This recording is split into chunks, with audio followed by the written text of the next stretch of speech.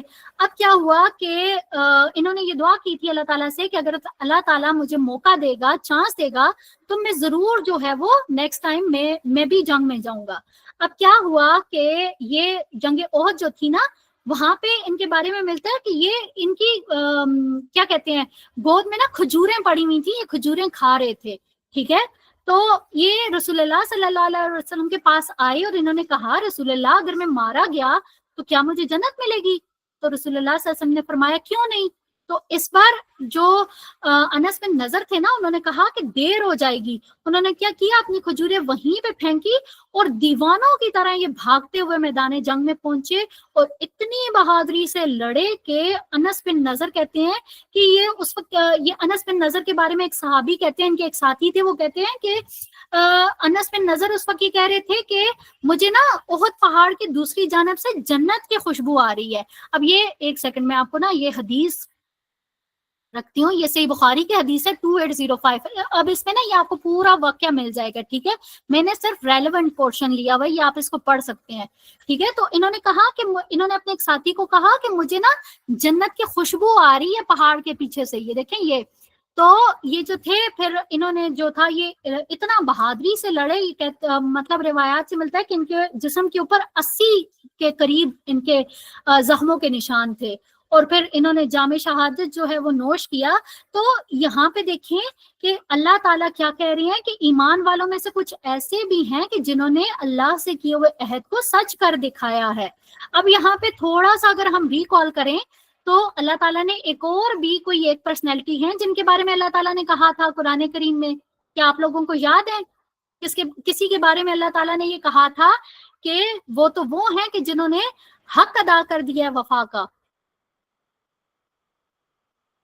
یاد کریں، ابھی ہم نے ان کی سیرت بھی پڑھی ہے۔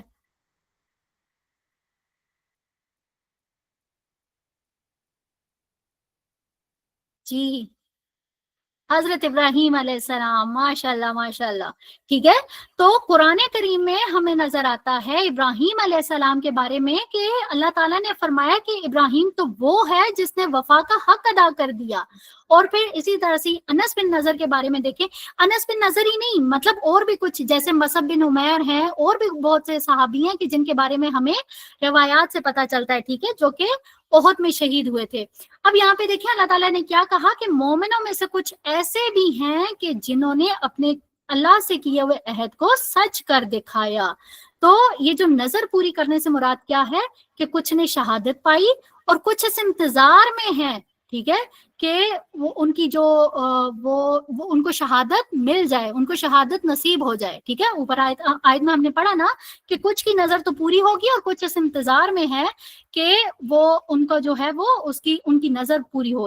اور پھر ہم یہ بھی دیکھتے ہیں کہ یہاں پہ آیت میں کیا ہے کہ وما بدلوا تبدیلا، اور چاہے کیسی بھی سچویشن ہو، انہوں نے جو اللہ تعالیٰ کے ساتھ عہد کیا ہوا نا اس میں کوئی تبدیلی نہیں آئی ہے، ٹھیک ہے۔ تو یہ جنگ عذاب کا جو پورا سینیریو ہے نا، اس کو ذہن میں رکھتے ہوئے اگر ہم یہ دیکھیں تو ہمیں سمجھ آ جائے گی کہ چاہے کتنے ہی کٹھن حالات ہوں، جو سچے مومن ہوتے ہیں نا ان کے رویے میں یا ان کی جو نیت ہوتی ہے نا ان میں تبدیلی نہیں آتی ہے۔ آیت نمبر 24 ہے لیجزی اللہ الصادقین بصدقہم ویعذب المنافقین ان شاء او یتوب علیہم۔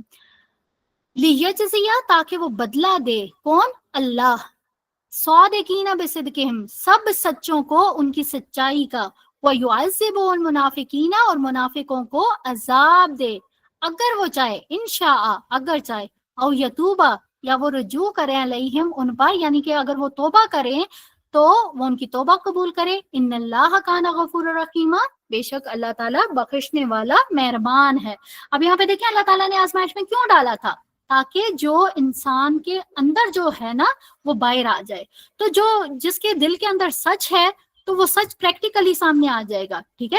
جو جان دینا چاہتا ہے اسے جان دینے کا موقع دیا گیا، جو اللہ تعالیٰ کی راہ میں مال لگانا چاہتا ہے اسے اللہ تعالیٰ موقع دیتا ہے، ٹھیک ہے۔ تو اسی لیے اللہ تعالیٰ نے کہا کہ سچوں کو ان کی سچائی کی جزا دے، دل کے اخلاص کو، سچائی کو تو صرف اور صرف رب جانتا ہے نا.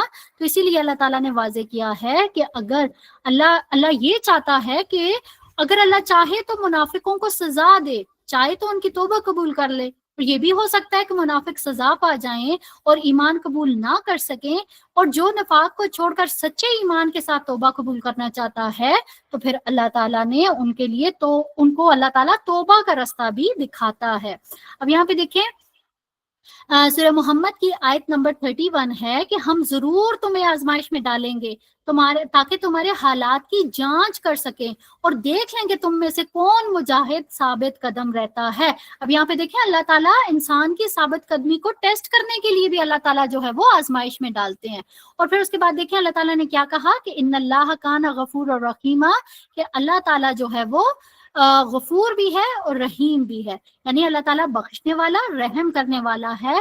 تو یہاں اللہ تعالیٰ کی دو صفات جو ہیں وہ ہمیں نظر آتی ہیں, غفور یعنی کہ اللہ تعالیٰ غلطیاں اور گناہوں کو معاف کر سکتا ہے کیونکہ وہ غفور ہے, اور اللہ تعالیٰ اپنی رحمت سے مومنوں کو دنیا اور آخرت کی کامیابیاں نصیب فرماتا ہے کیونکہ وہ رحیم ہے. آگے ہے آیت نمبر 25, وَرَدَّ اللَّهُ الَّذِينَ كَفَرُوا بِغَيْظِهِمْ لَمْ يَنَالُوا, اور اللہ نے کفار کا منہ پھیر دیا اور وہ کوئی فائدہ حاصل کیے بغیر اپنے دل میں جلن لیے ہوئے واپس پلٹ گئے, اور مومنوں کی طرف سے اللہ ہی لڑنے کے لیے کافی ہو گیا, اللہ زبردست بڑی قوت والا ہے. اب یہاں پہ اللہ تعالیٰ وہی والا سارا ماحول بتا رہے ہیں کہ جو کافر تھے وہ جس مقصد کے تحت آئے تھے وہ مقصد ان کا حاصل نہیں ہو سکا, اللہ تعالیٰ نے ان کو غصے کے ساتھ جو ہے وہ واپس پھیر دیا. ان کی جتنی پلاننگ تھیں وہ ساری کی ساری جو تھی وہ ناکام ہو گئی تھی, اور وہ ناکام اور نامراد ہو کر وہ واپس چلے گئے تھے. آگے دیکھیں آیت نمبر یہاں پہ دیکھیں, اس کو تھوڑا سا اور دیکھ لیتے ہیں. وَرَدَّ اللَّهُ, اور لوٹا دیا اللہ نے, الَّذِينَ, ان لوگوں کو جن لوگوں نے کفر کیا, بِغَيْظِهِمْ, ان کے غصے سمیت, لَمْ يَنَالُوا, انہوں نے نہیں حاصل کی. اب یہاں پہ دیکھیں کیا حاصل نہیں کی, خیرہ, کوئی بھلائی, وَكَفَى اللَّهُ الْمُؤْمِنِينَ, اور کافی ہو گیا مومنوں کے لیے اللہ, القتال, لڑائی کے لیے, وَكَانَ اللَّهُ قَوِيًّا عَزِيزًا, اور اللہ تعالیٰ جو ہے وہ بہت طاقتور, بہت غالب ہے. اب یہاں پہ مسلمانوں کو باقاعدہ جنگ نہیں کرنی پڑی تھی, لیکن اللہ تعالیٰ جو تھا وہ مومنوں کے لیے کس طرح سے کافی ہوا تھا کہ اللہ تعالیٰ نے فرشتوں کے ذریعے مومنوں کی مدد کی تھی. اب یہاں پہ دیکھیں یہ جو حدیث ہے ہمارے پاس, اس میں رسول اللہ صلی اللہ علیہ وسلم کیا کہہ رہے ہیں کہ لا الہ الا اللہ وحدہ, اللہ کے سوا کوئی معبود نہیں ہے, عز جندہ ونصرہ عبدہ, وہ اکیلے نے ہی لشکروں کو شکست دے دی اور اپنے بندے کی مدد کی, وغلب الاحزاب وحدہ, اور اس اکیلے نے ان سب کو بھگا دیا, فلا شیء بعدہ, پس ان کے بعد کوئی چیز اس کے مد مقابل نہیں ہو سکتی. ان اللہ کان قویا عزیزا, اور اللہ قوت والا بھی ہے اور طاقت والا بھی ہے, غالب بھی ہے. ٹھیک ہے, اللہ تعالیٰ نے طاقت رکھنے کے باوجود جو ہے وہ مسلمانوں کو, جو ان کی جو کافر تھے نا, ان کی حسرت کو جو ہے وہ اللہ تعالیٰ نے ان کی خواہش کو حسرت میں بدل دیا, اور کیا ہوا کہ وہ جلن لے کر واپس چلے گئے. اچھا اب یہاں پہ ہم یہ دیکھتے ہیں, ایسے تو میں نے ٹارگٹ رکھا ہوا تھا کہ میں آیت 25-26 کو بھی لوں گی, لیکن چونکہ ٹائم ہمارا کمپلیٹ ہو گیا. آپ بتائیں, یہ صرف 2 آیات ہیں, یہاں پہ نا ہمارا مومنین اور منافقین کا ٹاپک کلوز ہو گیا ہے. اب جو نیکسٹ 2 آیات ہیں نا 25 اور 26, اس میں نا قبیلہ بنو قریظہ کا ذکر ہے. تو کیونکہ اس کے بعد جو تھا نا وہ بالکل جیسے ہی یہاں سے لشکر واپس کیا تھا نا مسلمانوں کا, تو قبیلہ بنو قریظہ ہوا تھا. تو آپ ان 2 آیات کو کرنا چاہتے ہیں یا پھر نیکسٹ ٹائم کے لیے چھوڑ دیں, کیونکہ ٹائم زیادہ ہو گیا. آپ لوگ اگر اجازت دیں گے تو چلیں گے, ادروائز یہاں پہ اسٹاپ کر دیتے ہیں.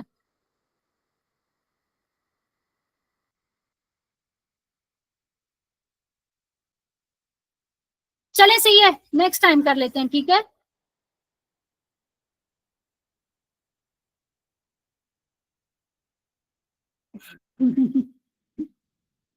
چلیں چلیں نیکسٹ ٹائم کر لیتے ہیں, کیونکہ یہ تھوڑا سا قریظہ والا واقعہ ہے, تھوڑا سا اس کو ڈیٹیل ضرورت ہے نا. اگر ڈیٹیل نہیں ہوگی تو پھر آپ اس کو سمجھ نہیں پائیں گے. چلیں انشاءاللہ یہاں پہ اس کو وائنڈ اپ کر دیتے ہیں، ٹھیک ہے. انشاءاللہ نیکسٹ جو ہے وہ کریں گے. اچھا لیکچر تھوڑا تھا کم ہی تھا، لیکن ابھی آپ کو پتا ہے کہ بہت زیادہ گیپ آ رہا ہے نا، بیچ میں چھٹیاں آ رہی ہیں، تو اس لیے تھوڑا سا آج لینتھی ہو گیا. اور انشاءاللہ ٹائملی نیکسٹ جو ہے نا وہ ٹائملی ہی وائنڈ اپ ہوگا انشاءاللہ. چلیں جی، آپ کا زیادہ ٹائم لیا اس کے لیے معذرت. اسٹاپ کرتے ہیں یہاں پہ. سبحانک اللہم و بحمدک، نشہد ان لا الہ الا انت، نستغفرک و نتوب الیک. جزاکم اللہ خیرا کثیرا واحسن الجزاء فی الدنیا والآخرہ. السلام علیکم ورحمۃ اللہ وبرکاتہ.